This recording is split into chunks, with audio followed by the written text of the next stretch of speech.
शुरू अल्लाह का नाम लेकर जो बड़ा मेहरबान निहायत रहम वाला है। यासीन, कसम है कुरान की जो हिकमत से भरा हुआ है। ए मोहम्मद सल्लल्लाहु अलैहि वालैहि वसल्लम, बेशक तुम पैगंबरों में से हो, सीधे रास्ते पर हो। ये कुरान गालिब व मेहरबान का नाजिल किया हुआ है ताकि तुम उन लोगों को जिनके बाप दादा को खबरदार नहीं किया गया था खबरदार कर दो कि वो गफलत में पड़े हुए हैं। उनमें से अक्सर पर अल्लाह की बात पूरी हो चुकी है, सो वो ईमान नहीं लाएंगे। हमने उनकी गर्दनों में तौक डाल रखे हैं और वो ठोड़ियों तक फंसे हुए हैं, तो उनकी गर्दनें अकड़ी हुई हैं और हमने उनके आगे भी दीवार बना दी और उनके पीछे भी। फिर उन पर पर्दा डाल दिया तो ये देख नहीं सकते। और तुम इनको खबरदार करो या ना करो, इनके लिए बराबर है, ये ईमान नहीं लाएंगे। तुम तो सिर्फ उस शख्स को खबरदार कर सकते हो जो इस नसीहत यानी कुरान की पैरवी करे और रहमान से गायबाना डरे, सो उसको मगफिरत और बड़े सवाब की बिशारत सुना दो। बेशक हम मुर्दों को जिंदा करेंगे और जो कुछ वो आगे भेज चुके और जो उनके निशान पीछे रह गए हम उनको कलमबंद कर लेते हैं। और हर चीज को हमने किताब रोशन यानी लौहे महफूज में लिख रखा है। और इनसे गांव वालों का किस्सा बयान करो जब उनके पास पैगंबर आए, यानी जब हमने उनकी तरफ 2 पैगंबर भेजे तो उन्होंने उनको झुटलाया। फिर हमने तीसरे से तकवीयत दी तो उन्होंने कहा कि हम तुम्हारी तरफ पैगंबर होकर आए हैं। वो बोले कि तुम और कुछ नहीं मगर हमारी तरह के आदमी हो और रहमान ने कोई चीज भी नाजिल नहीं की, तुम महज झूठ बोलते हो।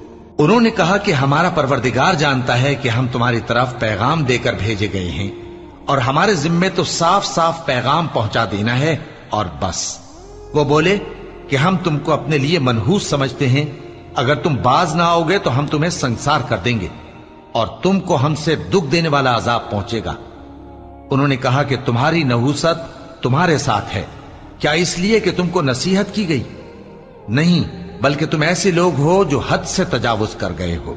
और शहर के परले किनारे से एक आदमी दौड़ता हुआ आया, कहने लगा कि ऐ मेरी कौम, पैगंबरों के पीछे चलो, ऐसों के जो तुमसे सिला नहीं मांगते और वो सीधे रास्ते पर हैं। और मैं क्यों उस जात की परस्तिश ना करूं जिसने मुझे पैदा किया और उसी की तरफ तुमको लौट कर जाना है? क्या मैं उसको छोड़कर औरों को माबूद बनाऊं कि अगर रहमान मुझे नुकसान पहुंचाना चाहे तो उनकी सिफारिश मुझे कुछ भी फायदा न दे सके और न वो मुझे छुड़ा ही सकें? तब तो मैं खुली गुमराही में पड़ गया। मैं तो तुम्हारे परवरदिगार पर ईमान लाया हूं, सो मेरी बात सुन रखो। हुक्म हुआ कि बहिश्त में दाखिल हो जा। बोला काश मेरी कौम को पता चल जाए कि मेरे रब ने मुझे बख्श दिया और मुझे इज्जत वालों में शामिल किया और हमने उसके बाद उसकी कौम पर कोई लश्कर नहीं उतारा और न हम उतारने वाले थे। वो तो सिर्फ एक चिंगाड़ थी, सो वो उससे नागहां बुझ कर रह गए। बंदों पर अफसोस कि उनके पास जब कोई पैगंबर आता तो वो उससे तमस्खुर जरूर करते। क्या उन्होंने नहीं देखा कि हमने उनसे पहले बहुत से लोगों को हलाक कर दिया था? अब वो उनकी तरफ लौट कर नहीं आएंगे और सब के सब हमारे रूबरू हाजिर किए जाएंगे। और एक निशानी इनके लिए जमीन मुर्दा है कि हमने इसको जिंदा किया और इसमें से अनाज उगाया, फिर ये इसमें से खाते हैं और इसमें खजूरों और अंगूरों के बाग पैदा किए और इसमें चश्मे जारी कर दिए ताकि ये इन बागों के फल खाएं, और इनके हाथों ने तो इनको नहीं बनाया, तो फिर क्या ये शुक्र नहीं करते? वो जात पाक है जिसने जमीन की नबातात के और खुद इनके और जिन चीजों की इनको खबर नहीं सबके जोड़े बनाए। और एक निशानी इनके लिए रात है कि इस पर से हम दिन को खींच लेते हैं तो उसी वक्त उन पर अंधेरा छा जाता है और सूरज अपने मुकर्रर रास्ते पर चलता रहता है। ये उस गालिब व दाना का मुकर्रर किया हुआ अंदाजा है। और चांद की भी हमने मंजिलें मुकर्रर कर दी, यहां तक के घटते घटते खजूर की पुरानी शाख की तरह हो जाता है। न तो सूरज ही से यह हो सकता है कि चांद को जा पकड़े और न रात ही दिन से पहले आ सकती है, और सब अपने अपने मदार में तैर रहे हैं। और एक निशानी इनके लिए यह है कि हमने इनकी औलाद को भरी हुई कश्ती में सवार किया और इनके लिए वैसी ही और चीजें पैदा की जिन पर ये सवार होते हैं। और अगर हम चाहें तो इनको गर्क कर दें, फिर न तो इनका कोई फरियाद रस हो और न इनको रिहाई मिले, मगर ये हमारी रहमत और एक मुद्दत तक के फायदे हैं। और जब इनसे कहा जाता है कि जो तुम्हारे आगे और जो तुम्हारे पीछे है उससे डरो ताकि तुम पर रहम किया जाए, اور ان کے پاس ان کے پروردگار کی طرف سے کوئی نشانی نہیں آتی مگر اس سے منہ پھیر لیتے ہیں۔ اور جب ان سے کہا جاتا ہے کہ جو رزق اللہ نے تم کو دیا ہے اس میں سے خرچ کرو، تو کافر مومنوں کے متعلق کہتے ہیں کہ بھلا ہم ان لوگوں کو کھانا کھلائیں جن کو اگر اللہ چاہتا تو خود کھلا دیتا، تم تو کھلی گمراہی میں ہو۔ اور کہتے ہیں اگر تم سچ کہتے ہو تو بتاؤ یہ وعدہ کب پورا ہوگا؟ یہ تو ایک چنگھاڑ ہی کے منتظر ہیں جو ان کو اس حال میں کہ باہم جھگڑ رہے ہوں گے آ پکڑے گی، پھر نہ تو یہ وصیت ہی کر سکیں گے اور نہ اپنے گھر والوں میں واپس جا سکیں گے۔ اور جس وقت سور پھونکا جائے گا یہ قبروں سے نکل کر اپنے پروردگار کی طرف دوڑ پڑیں گے، کہیں گے ہائے بربادی، ہمیں ہماری خوابگاہوں سے کس نے جگہ اٹھایا۔ یہ وہی تو ہے جس کا رحمان نے وعدہ کیا تھا اور پیغمبروں نے سچ کہا تھا۔ وہ تو صرف ایک زور کی آواز ہوگی کہ سب کے سب ہمارے روبرو آ حاضر ہوں گے، پھر اس روز کسی شخص پر کچھ بھی ظلم نہیں کیا جائے گا اور تم کو بدلہ ویسا ہی ملے گا جیسے تم کام کرتے تھے۔ اہل جنت اس روز عیش و نشاط کے مشغلے میں خوش ہوں گے، وہ بھی اور ان کی بیویاں بھی سایوں میں تختوں پر تکیے لگائے بیٹھے ہوں گے، وہاں ان کے لیے میوے ہوں گے اور جو وہ منگوائیں گے ان کو ملے گا۔ ان کو پروردگار مہربان کی طرف سے سلام کہا جائے گا، اور وہ فرمائے گا کہ گناہ گارو تم آج الگ ہو جاؤ۔ اے آدم کی اولاد، کیا میں نے تم سے کہہ نہیں دیا تھا کہ شیطان کو نہ پوجنا، وہ تمہارا کھلا دشمن ہے، اور یہ کہ میری ہی عبادت کرنا یہی سیدھا رستہ ہے؟ اور اس نے تم میں سے بہت سی خلقت کو گمراہ کر دیا تھا، تو کیا تم سمجھتے نہیں تھے؟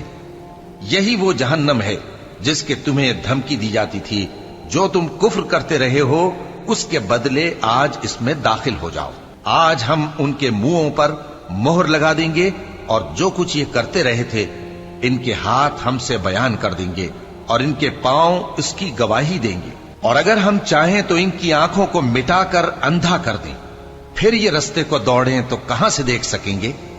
اور اگر ہم چاہیں تو ان کی جگہ پر ان کی صورتیں بدل دیں، پھر وہاں سے وہ نہ آگے جا سکیں اور نہ پیچھے لوٹ سکیں۔ اور جس کو ہم بڑی عمر دیتے ہیں تو اسے تخلیق میں اوندھا دیتے ہیں، یعنی اسے بچپن کی کمزوری والی حالت کی طرف لوٹا دیتے ہیں۔ تو کیا یہ سمجھتے نہیں؟ اور ہم نے ان کو یعنی اپنے پیغمبر صلی اللہ علیہ وآلہ وسلم کو شعر گوئی نہیں سکھائی، اور نہ وہ ان کو شایع ہی ہے، یہ تو محض نصیحت ہے اور صاف صاف قرآن ہے، تاکہ اس شخص کو جو زندہ ہو خبردار کرے اور کافروں پر بات پوری ہو جائے۔